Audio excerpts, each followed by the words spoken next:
শুভ বিকেল। সকলকে মঙ্গলময় মঙ্গলবারের অনেক অনেক শুভেচ্ছা। মঙ্গল কখন হতে পারে? যখন আমাদের মনটা ভালো থাকবে এবং সেই সাথে স্বাস্থ্যটা ভালো থাকবে। স্বাস্থ্যটা যদি খারাপ থাকে তাহলে কিন্তু মনও ভালো থাকে না। তাই নিজের যত্ন আমাদের নিতে হবে। আমরা জানি যে আমাদের যতগুলো রোগ আছে বা চেনা জানা রোগ আছে, তার মধ্যে একটা নাম আমার মনে হয় চিকিৎসা শাস্ত্রে যারা আছে তারাও জানেন এবং আমাদের যারা সাধারণ মানুষ রয়েছেন, mass people রয়েছেন তারাও জানেন। উচ্চ রক্তচাপ আর ডায়াবেটিকস। যাই হোক না কেন, এই ডায়াবেটিস দিবস কিন্তু গত 14 তারিখে ছিল, যেটা নিয়ে প্রথম আলোর অনেকগুলো আয়োজন ছিল। সেটার একটা ধারাবাহিকতায় আজকের এই আয়োজনে সকলকে স্বাগত জানাচ্ছি। আমি ডাক্তার নাদিয়া নিতুল। আমরা জানি ডায়াবেটিকস এবং ডায়াবেটিকসের সাথে অনেক রোগ জড়িত এবং যদি কোনো একজন মানুষের একই সাথে ডায়াবেটিকস এবং ক্যান্সার দুটো থাকে, তাহলে বিষয়টা কিন্তু আরো ভয়াবহ পর্যায়ে চলে যেতে পারে। তাহলে এই বিষয়টা নিয়ে আমাদের সচেতন হওয়াটা কিন্তু খুব দরকার।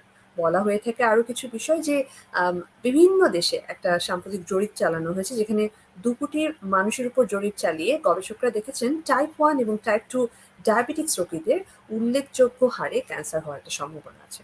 এটা তো ছিল উপাত্ত, কিন্তু এটা নিয়ে কথা বলতে আমাদের আজকের এই বিশেষ আয়োজনে, যেটা আপনারা দেখতে পাচ্ছেন প্রথম আলোর ফেসবুক পেজ এবং ইউটিউব থেকে একই সাথে সরাসরি, যে বিষয়টাতে আমরা আলোকপাত করতে চাই ক্যান্সার ও ডায়াবেটিকস, জটিলতা এবং করণীয়। এবং এই আলোচনায় আজকে আমাদের সাথে বিশেষ অতিথিরা রয়েছে। আমি কথা না বাড়িয়ে তাদেরকেই আমন্ত্রণ জানাচ্ছি বিষয়টাতে আলোকপাত করতে। ডাক্তার মুস্তাফা আজিজ সুমন ভাইয়া রয়েছেন আমাদের সাথে, কনসালটেন্ট রেডিয়েন্ট যে অঙ্কোলজি রয়েছে সেই রেডিয়েশন অঙ্কোলজি ডিপার্টমেন্টের।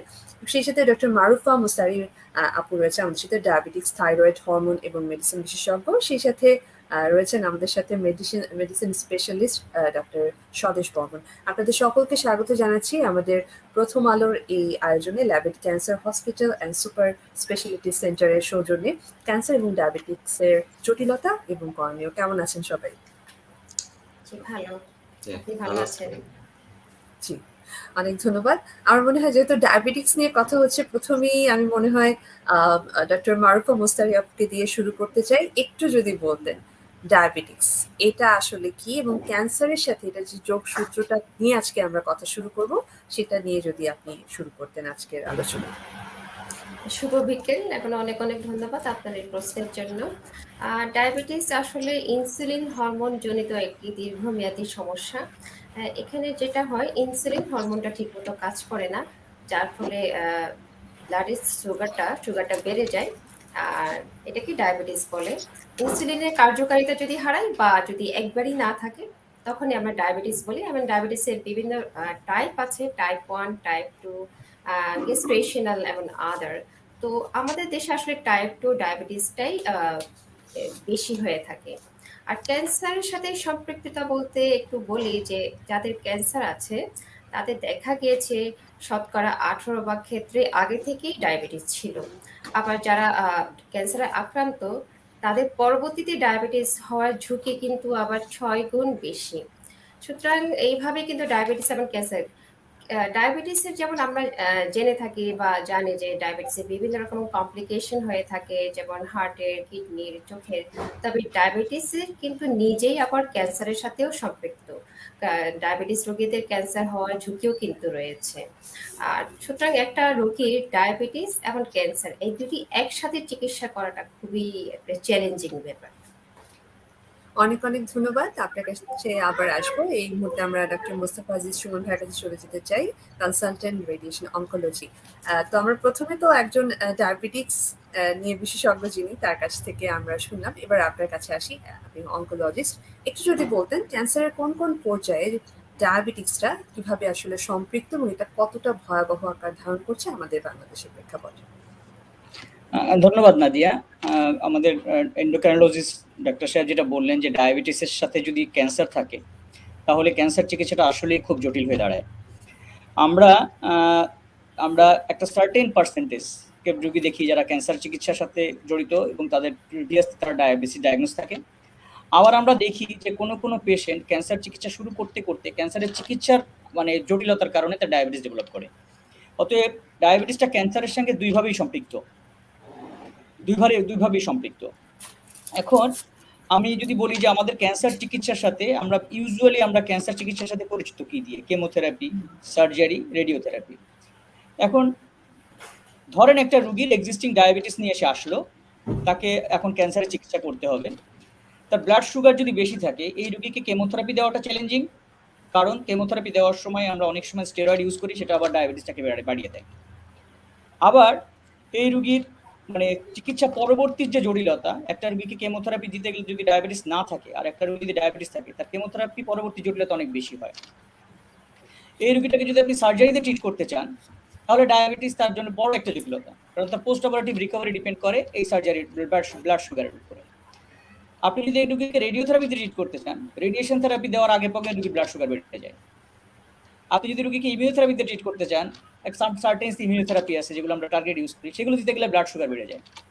অতএব আপনি একটা রুগী ডায়াবেটিস রুগী থাকে এবং আপনি জানেন যে ক্যান্সারের চিকিৎসা একটা হচ্ছে নিয়ম মাফিক চিকিৎসা, একটা সার্টেন ডেট পর আমরা কেমোথেরাপি দিতে হয় বা ট্রিটমেন্ট করতে হয়। চিকিৎসার সাথেই যদি ডায়াবেটিস বেড়ে যায়, তখন দেখা যায় ডায়াবেটিস কমানোর জন্যই আমাদেরকে ট্রিটমেন্ট টাইমটাকে থেকে শিফট করে যেতে হয়। অতএব ডায়াবেটিস রোগীর ক্যান্সার চিকিৎসা আসলেই জটিল এবং এটা একটা বহুমাত্রিক, এটা এককভাবে শুধু অনকোলজিস্টের পক্ষে সম্ভব না। আমরা অনেক সময় আমাদের যারা এন্ডোক্রাইনোলজিস্ট কলিগ আছেন, মেডিসিনের যারা কনসালটেন্ট আছে, তাদের কাছে সাথে সহযোগিতা নেওয়া হয়। বাট এক কথা আমি বলতে চাই যে ডায়াবেটিস রোগীর সাথে ক্যান্সার চিকিৎসা এটা একটা বহুমাত্রিক জটিলতা এবং এটা ট্রিটমেন্ট করাটা আসলে একটু কমপ্লিকেটেড। নাদিয়া, অনেক অনেক ধন্যবাদ আপনাকে সুমন ভাইয়া, আপনার কাছে আবারও আসবো। এবার আমি ডক্টর স্বদেশ বর্মন স্যারের কাছে চলে যেতে চাই, মেডিসিন স্পেশালিস্ট আপনি। তো আমি প্রথমে যেটা দিয়ে শুরু করছিলাম বর্মন ভাইয়া, সেটা হচ্ছে যে আমরা বলছিলাম যে টাইপ 1 টাইপ 2 ক্যান্সারের ঝুঁকি বাড়ে, ডায়াবেটিক্সের ঝুঁকি বাড়ে, এরকম একটা উপাত্ত এসছে 2 কোটি মানুষের উপর একটা সাম্প্রতিক গবেষণায়। এই বিষয়টা নিয়ে যদি আপনি একটু আলোকপাত করতেন। হ্যাঁ, বেসিক্যালি ক্যান্সার এবং ডায়াবেটিস পরস্পর সম্পর্কযুক্ত। এখানে ব্যাপারটা এরকম হয়েছে যে রিসেন্ট কিছু ডেটা আমাদের কাছে এসে উপস্থিত হয়েছে। তার দেখা যাচ্ছে যে যেসব পেশেন্ট ডায়াবেটিক পেশেন্ট, এদের মধ্যে মহিলা পুরুষ যেটা ভাগ করা হয়েছিল, তো এতে দেখা যাচ্ছে যে মহিলাদের ক্ষেত্রে আপনার তার ক্যান্সারের ঝুঁকিটা 27% বেশি হচ্ছে, আবার সেটাই আবার পুরুষের ক্ষেত্রে দেখা যাচ্ছে 19% বেশি। এবং মহিলাদের মধ্যে দেখা যাচ্ছে যারা ডায়াবেটিক ছিল আগে থেকে, তাদের ক্ষেত্রে leukaemia, ovarian cancer, head neck cancer হওয়ার চান্স একটু বেড়ে যাচ্ছে অন্যান্যদের তুলনায়। তাহলে একটা ডায়াবেটিক পেশেন্টের ওভারঅলই আপনার ক্যান্সার হওয়ার ঝুঁকি নন ডায়াবেটিকের চাইতে বেশি পাওয়া যাচ্ছে। আবার পাশাপাশি যারা ডায়াবেটিক পেশেন্ট, এদের সাথে কমনলি থাকে মেটাবলিক সিনড্রোম থাকে, তার মানে এদের ওবেসিটি থাকে, হাইপারটেনশন থাকে, ডায়াবেটিস থাকে, এগুলো কমনলি থাকে, ডিসলিপিডিমিয়া থাকে। তো এইসব ক্ষেত্রে দেখা যাচ্ছে কি, যারা ওবেসিটি নিয়ে আসে তাদের এডিপোকাইন নামে একটা হরমোন রিলিজ হয়, যে কারণে দেখা যায় যে তার এটা আবার ক্যান্সারের কোষ তৈরিতে সহায়তা করে। তাহলে দেখা যাচ্ছে যে যারা ওবেসিটিতে ভুগছে, পাশাপাশি আপনার ডায়াবেটিকও, মানে যার ওজন বেশি প্লাস ডায়াবেটিক, তাদের ক্ষেত্রে ক্যান্সারের ঝুঁকি অন্যদের চাইতেও অনেকটা বেড়ে যাচ্ছে।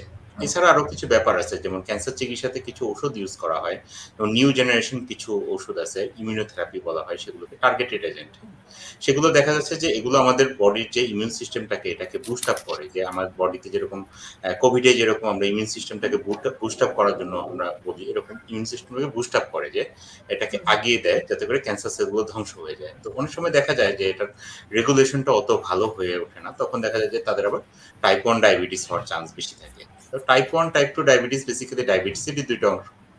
সাধারণত ইয়ং জেনারেশনে 40-এর নিচে আসলে তখন টাইপ 1 ডায়াবেটিস সাধারণত হয়, এরা ইনসুলিনে ডিপেন্ডেন্ট থাকে। আর টাইপ 2 ডায়াবেটিস সাধারণত ইনসুলিনের জায়গায় সাধারণত শুরু করা হয় ট্যাবলেট দিয়ে। হ্যাঁ, এছাড়া সাধারণত ওবেস পেশেন্ট যারা থাকে, তাদের ক্ষেত্রে টাইপ 2 ডায়াবেটিস হওয়ার চান্স বেশি থাকে। আর যাদের ফ্যামিলি হিস্ট্রি থাকে, এরকম অনেকেরই আছে কিন্তু টাইপ 1 ডায়াবেটিস হয় বেশি। তো মোটামুটি এরকমই। আর ক্যান্সার ট্রিটমেন্টের সাথে ডায়াবেটিসের একটা মানে ওতপ্রোত সম্পর্ক আছে, কারণ ক্যান্সার ট্রিটমেন্টে যেটা মোস্তফা সুমন ভাই বললো, যে মানে আমরা স্টেরয়েড ইউজ করি, প্লাস আনকন্ট্রোল ডায়াবেটিস থাকলে পরবর্তীতে যে জটিলতাগুলো, সেগুলো অনেক বেশি হয়ে যায় আসলে। ধন্যবাদ। অনেক ধন্যবাদ আপনাকে। আমি আবার মারুফা আপুর কাছে চলে যেতে চাই। আপনি যদি একটু আলোকপাত করতেন, যাদের ইতিমধ্যে ডায়াবেটিক্স আছে তাদের ক্ষেত্রে কোন কোন ক্যান্সারের ঝুঁকি বা কোন কোন ধরনের ক্যান্সারগুলোতে আক্রান্ত হওয়ার সম্ভাবনা বেশি থাকে? জি, এই ব্যাপারে অলরেডি একজন বলেছেন। আমি ওনার কাছ থেকে এটা ডিটেলস জানতে চাবো, অনকোলজিস্ট ডক্টর সুমনের কাছ থেকে। তবে সব ধরনের ক্যান্সারের ঝুঁকি আছে। ডায়াবেটিসের সাথে একজন বলেছেন যে ওবেসিটি মানে স্থূলতার একটি সম্পর্ক, এবং যাদের স্থূলতা আছে তাদের এমনিতেই একটি ক্যান্সারের ঝুঁকি আছে, সাথে যদি ডায়াবেটিস থাকে সে নিজে এককভাবে কিন্তু ঝুঁকিটা আরো বাড়িয়ে দিচ্ছে। আর সাধারণত ডায়াবেটিস যাদের থাকে তাদের breast cancer, colon cancer, liver cancer, প্যানক্রিয়াসের ক্যান্সার হওয়ার ঝুঁকিটা বেশি। অনেক, অনেক ধন্যবাদ এবং এই মুহূর্তে আমি আমার মনে হয় সন্ধ্যার কাছে চলে যেতে চাই যে একটা পরিসংখ্যান আছে যে ক্যান্সারে যাদের ডায়াবেটিস আছে সেইসব পেশেন্টদের মধ্যে নারীদের বেশি আক্রান্ত হওয়ার সম্ভাবনা বেশি ডায়াবেটিক্সে। এটা নিয়ে যদি আপনি বিস্তারিতভাবে বলতেন এবং যে প্রশ্নটা আমি করেছিলাম মারুফ আপুকে, আপনি যদি যেহেতু অনকোলজিস্ট আপনি যদি বলতেন আমাদের যে কোন কোন ধরনের ক্যান্সার গুলো হওয়ার সম্ভাবনা বেশি যাদের ইতিমধ্যে ডায়াবেটিস আছে। নাদিয়া, তুমি বেশ একটা ইম্পর্টেন্ট ইস্যুস রেজ করছো, সেটা হচ্ছে যে ডায়াবেটিস যদি থাকে, কারোর এক্সিস্টিং ডায়াবেটিস থাকে, তাহলে তাদের কোন কোন ক্যান্সার বাড়ার সম্ভাবনা। এর আগে আমরা বারবার একটা জিনিস বলছি, টাইপ 1 টাইপ 2টা কি, এটা একটু ক্লিয়ার করে দিই সাধারণ মানুষের জন্য। টাইপ 1 মানে হচ্ছে যে আমাদের শরীরে ইনসুলিন তৈরি হয় প্যানক্রিয়াস থেকে। যদি আমাদের শরীরে কোনোভাবেই ইনসুলিন তৈরি না হয়, কোনোভাবেই ইনসুলিন নাই, তার সমস্তটাই বাইরের থেকে নিতে হয় বা ইনজেক্টেবল, সেটাকে আমরা টাইপ 1 বলি। মানে তার শরীরে ইনসুলিন তৈরি করার কোনো ক্যাপাসিটি। আমি যদি কোনো ভুল বলি আমাদের এন্ডোক্রাইনোলজিস্ট আপনারা ঠিক করে দিবেন। আচ্ছা, আর টাইপ 2 মানে হচ্ছে যে তার ইনসুলিন কিছু তৈরি হচ্ছে, বাট সেটা অ্যাডিকুয়েট না। সেজন্য আমরা বাইরে থেকে কিছু ওরাল ড্রাগস দিয়ে এটাকে সাপ্লিমেন্ট করার চেষ্টা করি, বা কোনো কোনো সময় এটার সাথেও আমরা আরো কিছু ইনসুলিন দিয়ে অ্যাডজাস্ট করি। আমাদের যদি প্রথম সম্পৃক্ততা বুঝতে হয় যে টাইপ 1 ডায়াবেটিসের সাথে কিছু বেসিক ক্যান্সারের সম্পৃক্ততা আছে। একটা হচ্ছে সার্ভিক্যাল ক্যান্সার, আর একটা হচ্ছে স্টোমাক ক্যান্সার, আমরা সহজে এটাকে বলি সিএস। এখন সার্ভিক্স ক্যান্সার অবভিয়াসলি মহিলাদের হয়, এটা তো পুরুষের হয় না। আর স্টোমাক ক্যান্সার বাংলাদেশের ইনসিডেন্ট যদি আপনি দেখেন, স্টোমাক ক্যান্সার সবচেয়ে বেশি মহিলাদের মধ্যে হচ্ছে আমাদের দেশে। অতএব আমাদের দেশের স্ট্যাটিস্টিক্সে মহিলা ক্যান্সার টাইপ 1 যাদের আছে তাদের থেকে বেশি হবে, এটাই খুব স্বাভাবিক। এবার আসেন টাইপ 2-তে। টাইপ 2 যদি ডায়াবেটিস থাকে তাহলে তার কি কি ধরনের, আমাদের যে ডক্টর মারুফ অলরেডি বলেছেন, ওই ক্যান্সারগুলোই আসলে টাইপ 2 এর সাথে সম্পৃক্ত, যেমন breast, bladder, colon cancer, pancreatic cancer, liver cancer. এই ক্যান্সারগুলো আসলে টাইপ 2 যাদের ডায়াবেটিস থাকে তাদের হওয়ার সম্ভাবনা সাধারণ মানুষের থেকে বেশি থাকে। এর সাথে আরো একটা ইন্টারেস্টিং তথ্য দিই, শুধু বাড়ে না, ডায়াবেটিস থাকলে কোনো কোনো ক্যান্সার হওয়ার সম্ভাবনা কমেও যায়। এটা হচ্ছে প্রোস্টেট ক্যান্সার। ভেরি ইন্টারেস্টিংলি, যদি কারো ডায়াবেটিস থাকে তার প্রোস্টেট ক্যান্সার হওয়ার ইনসিডেন্স কমে যায়। হ্যাঁ, বাট তার মানে এই না যে কারো ডায়াবেটিস থাকে তার প্রোস্টেট ক্যান্সার হবে না, ব্যাপারটা না। বাট ইন জেনারেল পপুলেশনের থেকে যাদের ডায়াবেটিস থাকে তাদের প্রোস্টেট ক্যান্সার হওয়ার সম্ভাবনা কমে যায়। তো এটাই হচ্ছে ইন জেনারেল আমাদের স্ট্যাটিস্টিক্স। এবং যেহেতু মহিলাদের ক্যান্সার যেগুলো সেগুলো সরাসরি ডায়াবেটিসের সাথে একটু সম্পৃক্ত, সেজন্য মহিলাদের মধ্যে একটু বেশি দেখা যায়। নাদিয়া, অনেক অনেক ধন্যবাদ আপনাকে। আমি আবার চলে যেতে চাই বর্মন স্যারের কাছে। আমরা ডায়াবেটিস টাইপ 1 টাইপ 2 কাদের হয় এটা বলছিলাম। যেই পেশেন্টদের মধ্যে ডায়াবেটিস আছে এবং ক্যান্সারের চিকিৎসা চলছে, আমরা জানি ক্যান্সার চিকিৎসায় বিভিন্ন ধরনের কেমোথেরাপি দেওয়া হয়ে থাকে, রেডিওথেরাপি দেওয়া হয়ে থাকে। এগুলো দেওয়ার ক্ষেত্রে ডায়াবেটিস বেড়ে যাওয়ার সম্ভাবনা আছে কি, বা একই সাথে সে ডায়াবেটিক্সের চিকিৎসাও চলছে যেটা লাইফ টাইম, আবার ক্যান্সার চিকিৎসা চলছে, সেক্ষেত্রে কিভাবে আপনারা আসলে এই চিকিৎসা ব্যবস্থাটা ম্যানেজ করেন, এটা নিয়ে যদি একটু সামগ্রিক ধারণা দিবেন আমাদের। আচ্ছা, এখানে ব্যাপারটা হচ্ছে যে ক্যান্সার ট্রিটমেন্ট এবং ডায়াবেটিস ট্রিটমেন্ট দুটা পাশাপাশি চালিয়ে যেতে হয়, কারণ বেসিক্যালি দুইটাই কিন্তু একটা অলমোস্ট ক্রনিক ডিজিজ আসলে। এবং এখানে দেখা যায় ক্যান্সার ট্রিটমেন্টের মেইন যে স্টেজ, যেমন প্রথমে সার্জারি যদি বলি, সার্জারির ক্ষেত্রে অবশ্যই ডায়াবেটিস আনকন্ট্রোল থাকলে পরে খুবই সমস্যা, কি তার হিলিংটা ডিলে হতে পারে। সেই জন্য সার্জারির আগে অবশ্যই ডায়াবেটিস ওয়েল কন্ট্রোল থাকতে হয়, তারপরে সার্জারি করে রিকভারিটা একটা বড় ফ্যাক্টর। ক্যান্সার ট্রিটমেন্টের আরেকটা অংশ হচ্ছে কিমোথেরাপি। কিমোথেরাপিতে যেটা দেওয়া হয়, স্টেরয়েড জাতীয় ওষুধ দেওয়া হয় যাতে করে কিমোটা আমাদের বডিতে খুব সুন্দরভাবে স্যুট করে। তো সেক্ষেত্রে দেখা যায় যে যারা অলরেডি ডায়াবেটিক পেশেন্ট তাদের ব্লাড সুগার হঠাৎ করে রাইজ করে। কখন রাইজ করে? ধরেন আপনার কেমোথেরাপির আগের দিনও তার কন্ট্রোল ছিল, কিন্তু কেমোথেরাপি চলাকালীন সময় তার স্টেরয়েড ইউজ করার কারণে একদিন বা 2 দিনের জন্য হঠাৎ করে রাইজ করলো। সেই সময়টাকে আমাদের ম্যানেজ করে দিতে হয় যে ওই সময়টা যেন সুগারটা খুব শার্প রাইজ না করে। পাশাপাশি আরেকটা প্রবলেম হয়, সেটা হচ্ছে রেডিয়েশন এবং কেমো যখন একসাথে চলে অনেকেরই দেখা যায় ডায়াবেটিসটা আনকন্ট্রোল হয়ে যায়। সেক্ষেত্রে কিন্তু কিছু রিসেন্ট ডেটা আসছে, বিশেষ করে ইন্ডিয়ান একটা ডেটা আসছে যে ইয়োগা থেরাপি, মানে এটা হচ্ছে অ্যাডজুভেন্ট, এটা আপনার কিন্তু মানে ইয়োগা হচ্ছে একটা অল্টারনেটিভ একটা অপশন, যাতে দেখা যাচ্ছে যে ডায়াবেটিস এবং হাইপারটেনশন এগুলো ওয়েল কন্ট্রোল হয়ে যাচ্ছে। এটা কিন্তু এসমোর জার্নালেও আসছে, বেশ রিনাউন্ড জার্নাল এটা। হ্যাঁ, এবং এর মধ্যে আবার দেখা গেছে যে ডায়াবেটিস পেশেন্টদের খাবারের ব্যাপারটা একটু খেয়াল রাখতে হয়। সেক্ষেত্রে যেমন ক্যান্সার পেশেন্ট অনেকেই আছে, দেখা যায় যে তার স্টোমাকের ক্যান্সার বা ধরেন আপনার তার ইসোফেগাসের ক্যান্সার, তারা দেখা যায় যে খেতেই পারছে না এখন টোটালি। সেক্ষেত্রে অনেকেরই দেখা যায় লিকুইড ডায়েটের উপর থাকতে হয়। তো এখন লিকুইড প্রোটিন টাইপের ডায়েট পাওয়া খুব কঠিন হয়ে যায়। তো অনেকে দেখা যায় কি যে কার্বোহাইড্রেট বন্ধ করে দেয়। মাঝে, মাঝে কিছু, কিছু ওয়েবসাইট ভিত্তিকেও তারা দেখে যে না কার্বোহাইড্রেট খাওয়া যাবে না। এরকম হঠাৎ করে বন্ধ করে দেয়। তাতে কিন্তু তার হাইপোগ্লাইসেমিয়া হওয়ার চান্স থাকে। যে সে এমনিতেই ক্যান্সারের পেশেন্ট, তার মধ্যে যদি কার্বোহাইড্রেট থেকেও যদি সে এনার্জি না নিতে পারে, তখন তার দেখা যায় যে সুগার লেভেল অনেক কমে যায়। পেশেন্টের হঠাৎ করে খারাপ হয়ে যাওয়ার চান্স থাকে। তাহলে যারা ক্যান্সারের পেশেন্ট তারা অবশ্যই একটা স্ট্যান্ডার্ড ডায়েট মেইনটেইন করবে। অবশ্যই এখানে একটা কার্বোহাইড্রেটের একটা অংশ থাকবে, তবে বেশি নয়। হ্যাঁ, দেখা যাচ্ছে যে গ্লুকোজের সাথে ক্যান্সারের একটা ভালো সম্পর্ক আছে। দেখবেন যে পেট সিটি স্ক্যান যেখানে করা হয়, সেখানে গ্লুকোজের আপটেকটাকে ইউজ করা হয়। মানে ক্যান্সার কোষগুলো গ্লুকোজ পছন্দ করে, যদি সহজভাবে বলি আমরা। তার মানে কি আমরা গ্লুকোজ একদম টোটালি অফ করে দিব? ব্যাপারটা কিন্তু তা না। গ্লুকোজ টোটালি অফ করা যাবে না। আমার নিউট্রিশনের জন্য যতটুকু গ্লুকোজ দরকার, একটা ডায়াবেটিক পেশেন্টের যেরকম আপনার ডায়েট চার্ট দরকার তাই থাকবে। তবে আমরা ওভার গ্লুকোজ ইউজ করব না। সেটা হচ্ছে ক্যান্সার পেশেন্টদের জন্য একটা স্পেশাল কনসিডারেশন, যে আপনার যখন দেখা যাবে যে আপনি অন্য কিছুই খেতে পারছেন না, তখন প্রয়োজন হলে আপনার ড্রাগস দিয়ে আপনার সুগার কমায় নিয়ে আসতে হবে। কিন্তু কিছু তো খেতে হবে। সেক্ষেত্রে কিন্তু এবং গ্লুকোজ এভয়েড করা যাবে না। যদিও এটা ক্যান্সারের বৃদ্ধি ঘটাতে পারে, কিন্তু এটা আমার স্ট্যান্ডার্ড লেভেল রাখতেই হবে আমি মনে করি। অনেক ধন্যবাদ আপনাকে। আমার মনে হয় যে স্ট্যান্ডার্ড লেভেলে অবশ্যই আপনাকে রাখতে হবে। মারুফ আপুর কাছে চলে যাব, যেহেতু আমরা জানি স্ট্যান্ডার্ড লেভেলে আপনিই যেহেতু ডায়াবেটিস বিশেষজ্ঞ, এন্ডোক্রাইনোলজি। তো একটু যদি বলতেন, আমরা জানি যে লাইফস্টাইল মডিফিকেশন খুব গুরুত্বপূর্ণ ব্যাপার, এবং একই সাথে যখন আপনার ডায়াবেটিক্সের চিকিৎসা চলছে, সেই সাথে ক্যান্সারেও আক্রান্ত, তখন এটা আরো গুরুত্বপূর্ণ। আপনার কাছ থেকে একটু যদি আমরা জানি যে কিভাবে আসলে এটা করা সম্ভব, একটু ব্যালেন্স রাখা সম্ভব। জি, অনেক ধন্যবাদ। আসলে সুষম খাবার সবাইকে খেতে হবে। একটা ব্যালেন্সড ডায়েট তাকে খেতে হবে। সাথে এক্সারসাইজ। এই ২ টি কিন্তু আসলে ক্যান্সার প্রিভেনশন এর ক্ষেত্রে বেশি প্রয়োজন। ডায়াবেটিস প্রিভেনশন এর ক্ষেত্রেও তো আরো বেশি।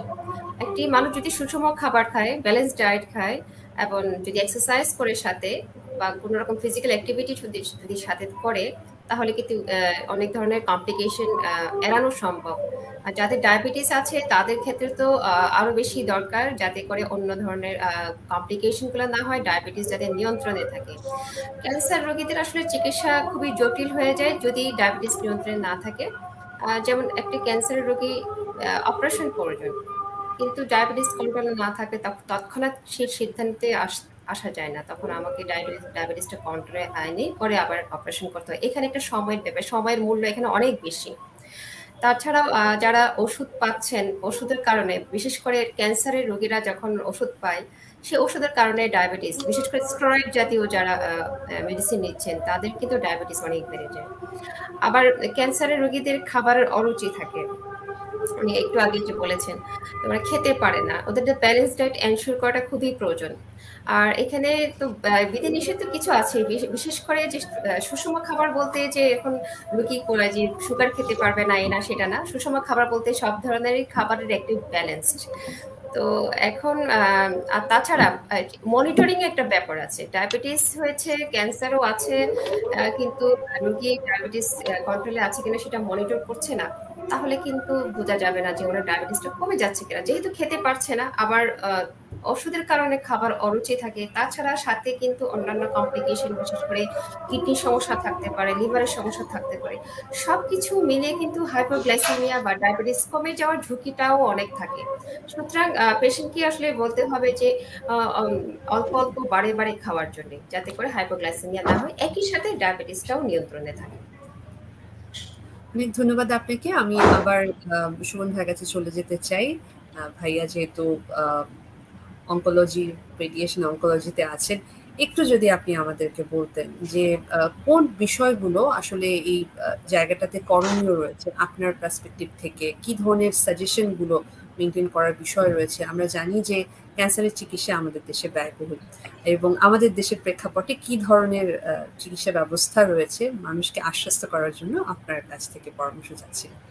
আচ্ছা, প্রথম কথা হচ্ছে যে আমার 2 কলিগ যেটা বলেছে যে ডায়াবেটিস ক্যান্সারের সাথে মানে জড়িত, এবং ডায়াবেটিসের রোগীর ক্যান্সার চিকিৎসা করাটা একটু জটিল। এখানে আমাদের এন্ডোক্রাইনোলজিস্ট আপা যেটা বলছেন যে ডায়াবেটিস শুধু বাড়াটাই কনসার্ন না, ডায়াবেটিসে ব্লাড সুগারটা কমে যাওয়া বরঞ্চ মোর কনসার্ন। যেমন আমি কিছু প্র্যাকটিক্যাল এক্সপিরিয়েন্স বলি, যে দেখা যায় যে একটা রোগীর ডায়াবেটিস আছে, সে যে মাত্রা ইনসুলিন নিচ্ছে, আমি তাকে কেমোথেরাপি দিয়ে দিলাম, কেমোথেরাপি দেওয়ার পর থেকে তার খাওয়ার রুচি এত কমে গেল বা সাথে বমি বেড়ে গেল, কিন্তু সে সেই আগের মাত্রায় ইনসুলিন নিচ্ছে। আমরা কিন্তু আমাদের প্র্যাকটিক্যাল লাইফে অনেক রুগী দেখছি যে হাইপোগ্লাইসেমিয়া হয়ে, এবং আমরা অনেক পেশেন্ট কিন্তু লসও করেছি, অনেক পেশেন্ট মারাও গেছে এই কারণে। অতএব ডায়াবেটিস রুগীদের যখন আমরা ক্যান্সার চিকিৎসা করি, আমি এই মেসেজটুকু দিতে চাই যে ডায়াবেটিস রুগীর ব্লাড সুগার মেজারমেন্টটা, যে ব্লাড সুগারটা যে কতটুকুতে আছে, এটা অন্যান্য রুগীর থেকে যখন ক্যান্সার চিকিৎসা হচ্ছে তখন অনেক বেশি সচেতনভাবে এটাকে পরিমাপ করতে হবে। এবং কোনো রুগীর যদি দেখা যায় যে খেতে পারছে না, বমি হয়ে গেছে, better to avoid the insulin, blood sugar বাড়ুক কিন্তু ব্লাড সুগার কমে যেন হাইপোগ্লাইসেমিয়া না হয়ে যায়, কারণ হাইপোগ্লাইসেমিয়া আপনাকে কারেকশন করার সময় দিবে না। অতএব মানে ডায়াবেটিস অবশ্যই আমাদেরকে ক্যান্সার চিকিৎসার সময় একদম সুষমভাবে পরিমাপ করতে হবে, এবং ইনসুলিন নেওয়ার ব্যাপারে অনেক বেশি মানে মানে আমাদেরকে মানে থাকতে হবে, সচেতন থাকতে হবে, সতর্ক থাকতে হবে। দ্বিতীয় ইস্যু হচ্ছে যে আমার কলিগ স্বদেশ যেটা বললো, যে ক্যান্সার রুগীদের কিছু ইনভেস্টিগেশন যখন আমরা করতে চাই, তখনও একটা জিনিস মাথায় রাখতে হবে যে অনেক রুগীকে আমরা পাঠাই দিই পেট সিটি স্ক্যান করতে, রুগী পেট সিটি স্ক্যান করতে যায়, ওখান থেকে দেখা যায় যে ব্লাড সুগার বেশি, তাকে ফেরত পাঠিয়ে দিচ্ছে। অতএব কোনো আমাদের দেশে এখন পেট সিটি স্ক্যান অনেক পেশেন্ট করে, অনেক বেশি হচ্ছে। অতএব পেট সিটি স্ক্যান যারা করছেন বা করার জন্য ডাক্তার সাহেব অ্যাডভাইস করছে, মানসিকভাবে প্রিপারেশন নিয়েছেন, জেনে রাখবেন যে আপনার ব্লাড সুগার যদি নর্মাল মাত্রায় না থাকে পেট সিটি স্ক্যান হবে না, কারণ এটা একটা গ্লুকোজ ট্যাগ ইনভেস্টিগেশন, এটার সাথে ব্লাড সুগারের মাত্রার যথেষ্ট ইম্পর্টেন্স আছে। 3 নম্বর ইনফরমেশন হচ্ছে যেটা আমি একবারে কথা বলে দিতে চাই, সেটা হচ্ছে রিসেন্টলি কিছু ড্রাগস, খুব পপুলার ড্রাগ আসছে যেটা আমাদের দেশের ডাক্তাররা হরহামেশা প্র্যাকটিস করছেন। সেটা হচ্ছে যে রুগীর রুচি বাড়ে না, মেগাস্ট্রল এসিটেট নামে একটা ড্রাগস আসছে। মেগাস্ট্রল এসিটেট এবং বিভিন্ন কোম্পানি আনছে, এবং এটা খেলে রুগীরা খুব ভালো বোধ করেন, মানে একটা ভালো বোধ করেন, রুগীর খাওয়া রুচি বেড়ে যায়, রুগী মোটা হয়। বাট এই ড্রাগসটা দীর্ঘদিন ব্যবহার করলে আমরা অনেক রুগীর এক্সট্রিম ডায়াবেটিস পাচ্ছি। অতএব মেগাস্ট্রল এসিটেট উইথ রেজিস্টার্ড প্র্যাকটিশনার্স এবং উইথ এ ডেফিনিট, কারণ আমরা ক্যান্সার রোগীদের যখন তীব্র মাত্রায় অরুচি তৈরি হয় তখন আমরা তাদেরকে দেই উইথ এ ক্লোজ মনিটরিং। অতএব মেগাস্ট্রল এসিটেট যথেষ্ট ব্যবহার করা যাবে না। কেউ ইচ্ছা হলো মোটা হয়ে যাওয়ার জন্য করছি, কারো রুচি নাই বলে খাচ্ছি, এই ধরনের ড্রাগস এরকম যথেচ্ছাচার ইউজ করা যাবে না। সব তো হতাশার কথা বলছি, হতাশার আসলে কিছু নাই। ডায়াবেটিস নিয়ে কথা বলার একটাই অবজেক্টিভ, যেটা হচ্ছে যে এটার মাত্রিকতাটা একটু ডিফারেন্ট, এটা বহুমাত্রিক ডিজিজ। এটা আসলে ডায়াবেটিসটাকে মাথায় রেখে চিকিৎসা করতে হয়। আমরা যদি ইগনোর করি, ডায়াবেটিস যেমন কমে গেলে হাইপোগ্লাইসেমিয়া হয়, আবার যদি দীর্ঘদিন ধরে স্টেরয়েড খাচ্ছে, ব্লাড সুগার কন্ট্রোল নেই, এই রুগী ডায়াবেটিক কিটোসিডোসিস হয়েও আমরা অনেক রুগী লস করি, মানে বা ডায়াবেটিস বাড়তে বাড়তে এমন অবস্থায় যায় যে রুগীকে আর ফেরানো যায় না, যেটাকে আমরা ডায়াবেটিক কিটোসিডোসিস বলি আর কি। ডায়াবেটিস রুগীর যখন ক্যান্সার চিকিৎসা হবে, রুগীর অ্যাটেন্ডেন্টদের অনেক বেশি সচেতন থাকতে হবে রিগার্ডিং ব্লাড সুগারের মাত্রা এবং তার ইনসুলিন কি ডোজে সে নেবে, এবং তার যে এক্সিস্টিং এন্ডোক্রাইনোলজিস্ট ছিল বা যার পরামর্শে সে ডায়াবেটিস রুগীতে ছিল, তার পরামর্শ সে অবশ্যই রাখবে, শুধুমাত্র অনকোলজিস্টের উপর নির্ভর করবে না।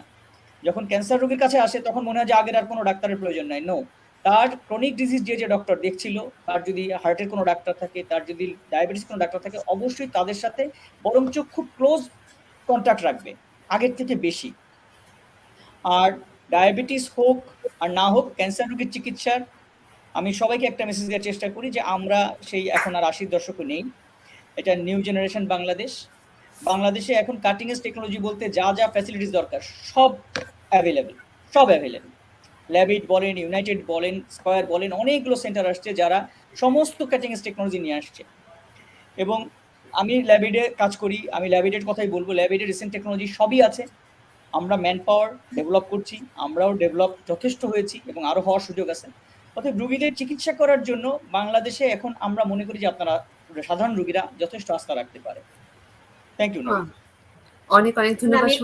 আমি একটু অ্যাড করতে চাচ্ছি, আসলে একটি পেশেন্টের যখন ক্রনিক কমপ্লিকেশন গুলো থাকে, ক্রনিক ডিজিজ থাকে, সেক্ষেত্রে কম্প্রিহেন্সিভ ম্যানেজমেন্ট, মানে সব দিক দিয়ে যাতে সুষমভাবে ম্যানেজমেন্টটা হয়, সেজন্য একটা টিম ওয়ার্ক দরকার।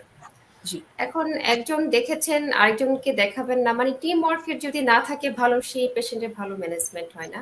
আর ডায়াবেটিসের ব্যাপারটা হচ্ছে এটা মনিটরিংটা অবশ্যই, চিকিৎসা শুরু করে দেওয়াটাই প্রধান ব্যাপার না, এখানে মনিটরিং করাটা খুবই জরুরি।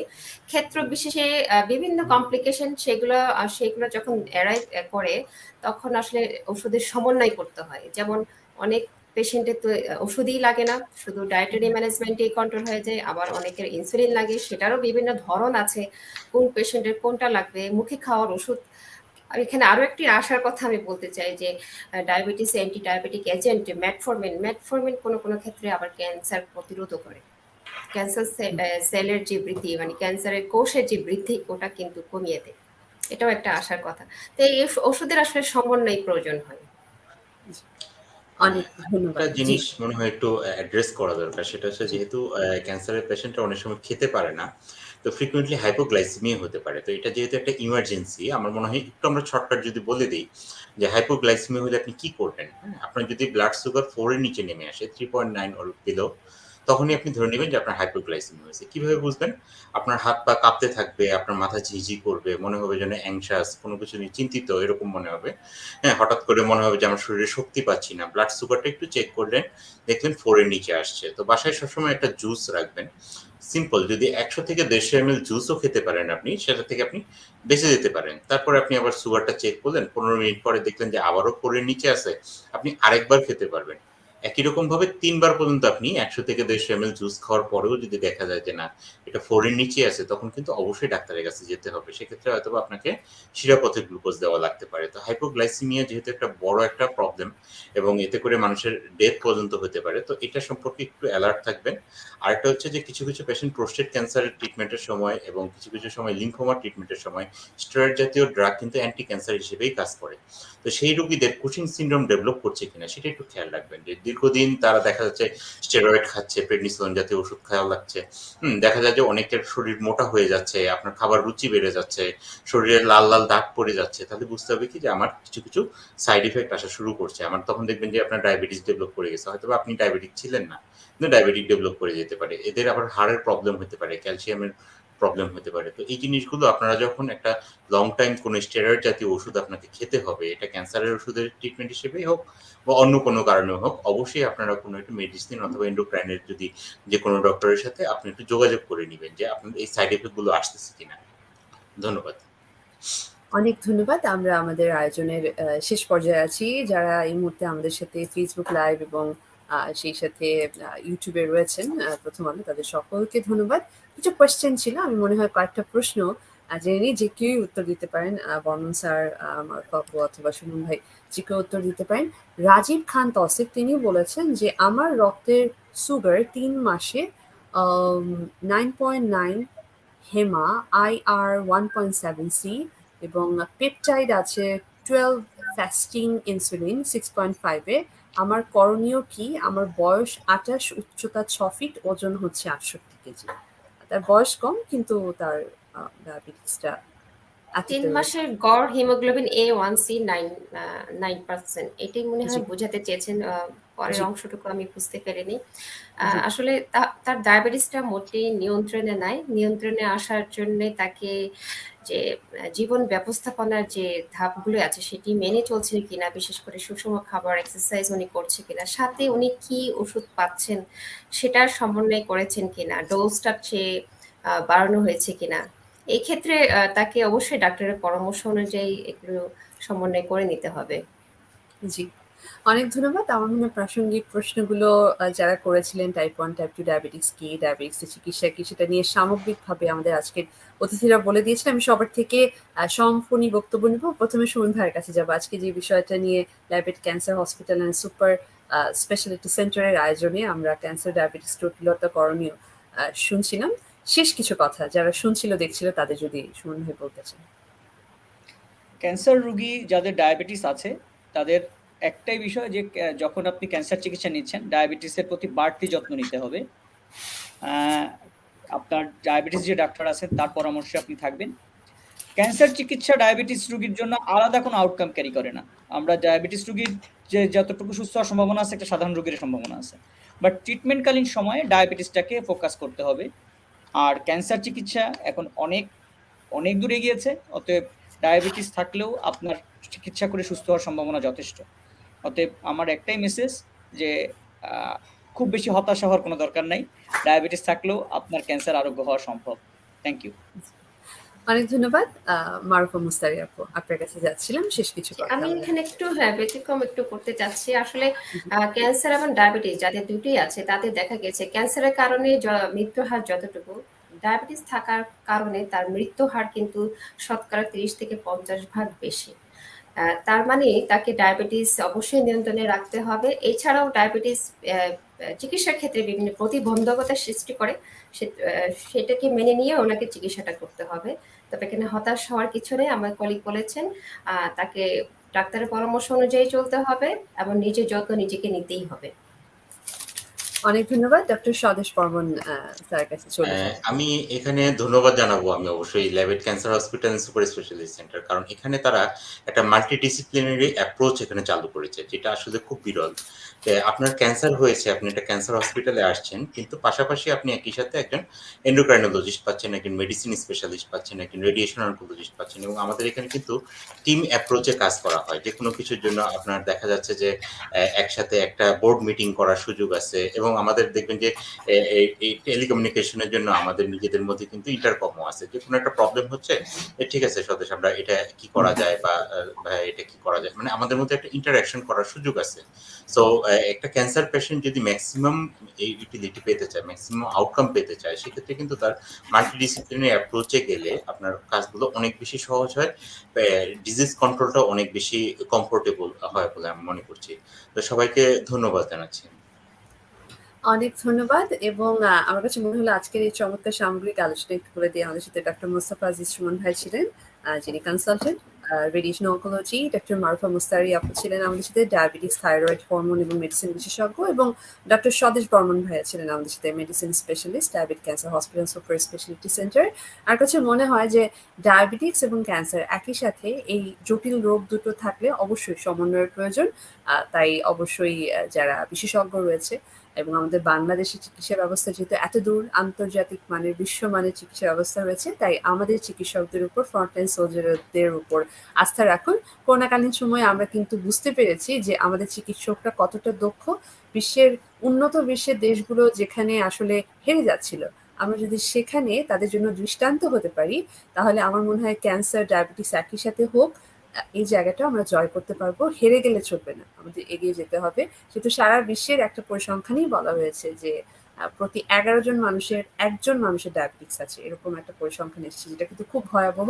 নিয়ন্ত্রিত জীবনযাত্রা আপনাকে এখান থেকে কিন্তু বের করে আনতে পারে। আপনাদের সকলকে ধন্যবাদ আজকের এই বিশেষ আয়োজন ক্যান্সার ও ডায়াবেটিস জটিলতা ও কারণ আমাদের প্রথম আলোর সাথে থাকার জন্য, এবং ল্যাবেট ক্যান্সার হসপিটাল সুপার স্পেশালিটি সেন্টারকে অনেক ধন্যবাদ সবসময় আমাদের প্রথম আলোর এই বিশেষ আয়োজনগুলোতে আমাদের সাথে থাকার জন্য। সকলকে অনেক ধন্যবাদ। সুস্থ থাকুন, ভালো থাকুন এবং বাইরে গেলে অবশ্যই স্বাস্থ্যবিধি মেনে চলুন। আজকের মতো ডক্টর নাদিয়া নিতু নিচ্ছি বিদায়।